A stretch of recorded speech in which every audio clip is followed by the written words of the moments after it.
வளர்றதுக்கும் international women's டேக்கும் என்ன சம்பந்தம்? நேரடி தொடர்பு இல்ல அப்படின்னா கூட சில விஷயங்களை நம்ம கேட்டு தெரிஞ்சுக்கிறப்போ இல்ல சில புத்தகங்களை நம்ம படிக்கிறப்போ நல்ல வேலை அந்த காலத்துல நம்ம பிறக்கலப்பா அப்படின்னு தோணும் இல்லையா? எனக்கு பாலங்கள் புக் படிச்சப்போ சிவசங்கரி அவர்கள் எழுதினது அந்த புக் படிச்சப்போ அதுல வந்து 3-4 stages of generation of women, அவங்களோட நிலைமை அதை பத்தி எல்லாம் பேசியிருப்பாங்க. ஆழமா ரொம்ப அழகாவும் பேசியிருப்பாங்க சிவசங்கரி அந்த புக்ல. 2 தடவை அந்த புக் படிச்சுட்டேன், அப்பயும் எனக்கு சலிக்கவே இல்லை அப்படின்னு தான் சொல்லணும். சோ அந்த மாதிரி அந்த புக் படிச்சப்போ எனக்கு தோணுச்சு, அதுல வந்து முதல் ஜெனரேஷன் ஒரு 19 அந்த மாதிரியான ஒரு ஜெனரேஷன்ல இருக்க விமன் பத்தி அவங்க வந்து பேசியிருப்பாங்க. அது படிச்சப்போ எனக்கு வந்து நல்ல வேலை நம்ம அந்த காலத்துல பிறக்கலப்பா அப்படிங்கிற மாதிரி இருந்தது. அதே மாதிரி ரீசெண்டா உங்களுக்கு எல்லாருக்கும் தெரியும், வாசிப்பை நேசிப்போம் முகநூல் குழு மூலமா நாங்க வந்து டெய்லி கொஞ்சம் கொஞ்சமா சிலப்பதிகாரம் படிச்சுட்டு இருக்கோம். சோ ரீசெண்டா சில வரிகள் வந்து நான் சிலப்பதிகாரத்துல படிச்சப்போ நல்ல வேலைப்பா அப்ப நம்ம பிறக்கல அப்படிங்கிற மாதிரி எனக்கு தோணுச்சு.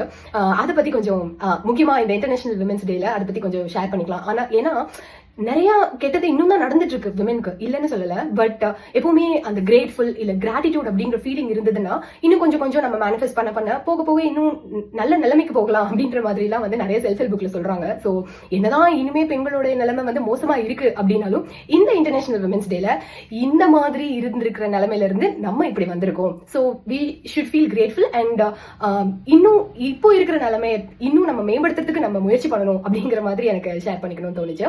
சோ விஷயம் என்னன்னா, இந்த புக்ல வந்து ஊர்கான் காதை அப்படின்னு ஒரு காதை இருக்கு. இது வந்து நாங்க வந்து 3 நாள் படிச்சோம். அவ்வளவு பெருசு. அதாவது நீங்க இதை படிச்சீங்கன்னா இதை விட ஒரு அழகான உலகம் இல்ல இதை விட ஒரு அழகான இடம் இந்த உலகத்துல இருக்குமான்னு தெரியல, தெரிஞ்சுக்கவும் இஷ்டம் இல்ல அப்படிங்கிற மாதிரி அப்படியே மதுரையை வந்து உடனே போய் பாத்திர மாட்டோமா. இந்த ஆறுதல் ஒருவன் படத்துல எல்லாம் அந்த ஓமேலா ஆசைதான் பாட்டுல வந்து கடைசியில அந்த காலத்துல அவங்க போய் பாக்குறப்போ அந்த சோழர்கள் இருந்தது நடந்தது அந்த விளக்கு எரிஞ்சிட்டு இருந்தது அதெல்லாம் காட்டுவாங்கல்ல. சோ அது பார்க்கவே ஆசையா இருக்கும். அந்த மாதிரி இந்த காதை ஃபுல்லா நாங்க 3 நாள் வந்து சிலப்பதிகார காலகட்டத்துல இருந்த மதுரையில தங்கி இருந்து அந்த கடைகள் எல்லாம் வந்து விண்டோ ஷாப்பிங் பண்ண மாதிரியான ஒரு எப்படி சொல்றது, அந்த ஃபீலிங் வந்து சொல்லவே முடியல. அதை பத்தி நான் தனியா இன்னொரு வீடியோ பண்றேன், ஏன்னா இட் டிசர்வ்ஸ் தட். இதுல நான் சொல்லணும்னு நான் நினைச்ச விஷயம் என்னன்னா, செவ்வனி காட்டுதல் அப்படின்னு சொல்லி ஒரு ரிச்சுவல் வந்து நடந்துட்டு இருந்திருக்கு அந்த காலத்துல. அதாவது அப்பெல்லாம் குழந்தைங்களுக்கு சின்ன வயசுலயே கல்யாணம் பண்ணிருப்பாங்கல்ல. சோ அந்த பொண்ணு வந்து ஏஜென்ட் பண்ற வரைக்கும் அவங்க அம்மா வீட்டுல தான் இருக்கும். அதுக்கப்புறம் தான் வந்து கொண்டு போய் ஹஸ்பண்டோட வீட்டுல விடுவாங்க.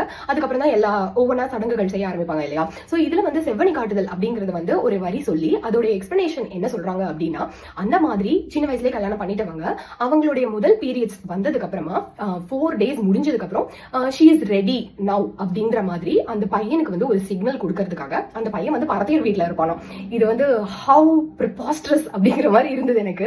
சோ அந்த பையன் வந்து பரத்தையர் வீட்டுல இருப்பானோ, அவன் கிட்ட இனிமே நீ அவங்க கிட்ட எல்லாம் போக வேண்டாம், நானே ரெடி ஆயிட்டேன் அப்படின்னு சொல்ற மாதிரி அந்த பொண்ணு வந்து அவளோட பணிப்பெண்ணுக்கு வந்து எல்லாமே சிவப்பு கலர் ட்ரெஸ், சிவப்பு கலர் பூக்கள், அப்புறம் சிவப்பு கலர் அணிகலன்கள்லாம் போட்டு அவளே போனாலும் சரி அதுவே மோசம் தான். ஆனா அவளோட பணிப்பெண்ணை இந்த மாதிரி எல்லாம் ரெடி பண்ணி அனுப்பி இந்த மாதிரி தலைவி ரெடி ஆயிட்டா அப்படின்றது மாதிரி சொல்லி அனுப்புவாங்க. சோ இது வந்து எதுக்காக சொல்லியிருக்காங்க அப்படின்னா, அந்த ஊர்கான் காதையில கார்காலத்துல நடக்கிற ஒரு விஷயம். நான் சொன்னல இந்த ஊர்கான் கதை பத்தி நம்ம தனியா பார்க்கலாம். ஆனா அந்த கார்காலத்துல ஒரு சம்பவம் நடக்குது. சோ அதை வந்து எப்படி சொல்ல வராங்க அப்படின்னா, அந்த மதுரை அப்படிங்கிற அந்த பொண்ணு வந்து ரெடியா இருக்கா அந்த கார்காலத்துக்கு அப்படிங்கிற விஷயத்தை எடுத்துட்டு அந்த மதுரைங்கிற பொண்ணு ரெடியா இருக்கான்னு இந்திரனுக்கு அந்த கார்காலமா அந்த காத்து அந்த சிச்சுவேஷன்லாம் வச்சு இந்திரனுக்கு அந்த மதுரை வந்து தூது விடுதான், நீ வந்து வரலாம் அப்படிங்கிற மாதிரி. அந்த விழா நடக்கிற சம்பவம் எல்லாம் இருக்கும் இல்லையா. சோ அதுக்காக அப்படி தூது விடுதான். சோ அதுக்கு அவங்க சொல்லியிருக்கலாம், இதுவும் மனப்படம் பண்ண முடியல என்னால. அரத்தம் பூம்பட்டு அரைநிசை உடி குரல் தலை கூந்தல் குடசம் பொருந்தி சிறுமலை சிலம்பின் செங்கூந்தாளமுடு நறுமலர் குறிஞ்சினாள் மலர் வேந்து குங்கும வருணம் கொங்கையின் இழைத்து செங்கொடுவேரி செழும் பூம்பிணையல். இதுல பூம்பிணையல் அப்படிங்கிற வார்த்தை எனக்கு ரொம்ப பிடிச்சது. ஏன்னா தொடுத்த பூக்கள் இல்லையா, மலர் மாலை அப்படின்னு சொல்றத வந்து பூம்பிணையல் அப்படின்னு சொல்லியிருக்காங்க. இது நிறைய இடத்துல இந்த வார்த்தை இந்த புக்ல வருது.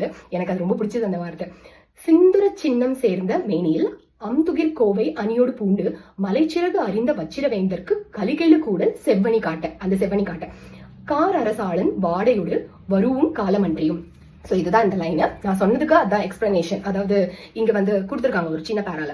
செவ்வனி காட்டுதல் என்பது முன்காலத்தில் பெண்களுக்கு பூப்பெய்தாத காலத்திற்கு முன்பே திருமணம் நடைபெற்றுவிடும். அவள் பூப்பெய்தி 4வது நாள் நீராடிய பின்தான் கூடலுக்கு ஆயத்தமாக இருப்பதை பரத்தையர் வீட்டில் இருக்கும் தமது தலைவனுக்கு தெரிவிக்க தமது பணிப்பெண்ணை சிவந்த சேலை, சிவந்த பூ, சிவந்த அணிகலன் முதலியவற்றால் ஒப்பனை செய்து அவனின் வீட்டிற்கு அழைப்பதே செவ்வனி காட்டுதலாகும். இங்கு மதுரை எனும் தலைவி இந்திரனாகிய தலைவனுக்கு கார்காலம் என்னும் பனிப்பெண்ணை வாடைக்காற்று என்னும் சிவந்த அணிகலன்களால் ஒப்பனை செய்து செவ்வனி காட்டினாள் அப்படின்ற மாதிரி இருக்கு. நான் வந்து எழுதி வச்சிருக்கேன். அடப்பாவிகளா இப்படி ஒரு மட்டமான ரிச்சுவல் வந்து அப்போ பண்ணிட்டு இருந்திருக்கீங்களா அப்படின்னு.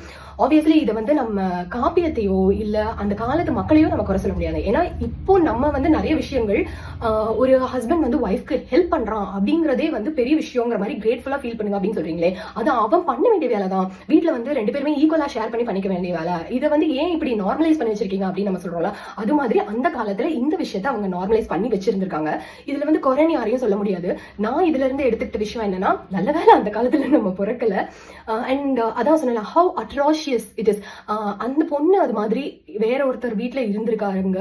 அப்போ இந்த பையன் வந்து அவங்களுக்கு தூது கொடுக்குற மாதிரி இருக்கு அப்படின்ற மாதிரி இருந்திருந்தா would they have accepted? அப்போல இருந்தே அது வந்து நார்மலைஸ் ஆயிருக்காது ஒரு விஷயம்.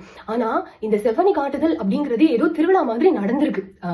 நான் வந்து ரெடியா இருக்கேன், நீ வா அப்படின்னு ஒரு பொண்ணு, சரி அட்லீஸ்ட் அந்த பையன் வீட்டுல இருக்கான் அப்படின்னா கூட சரி ஓகே அப்படிங்களாம்.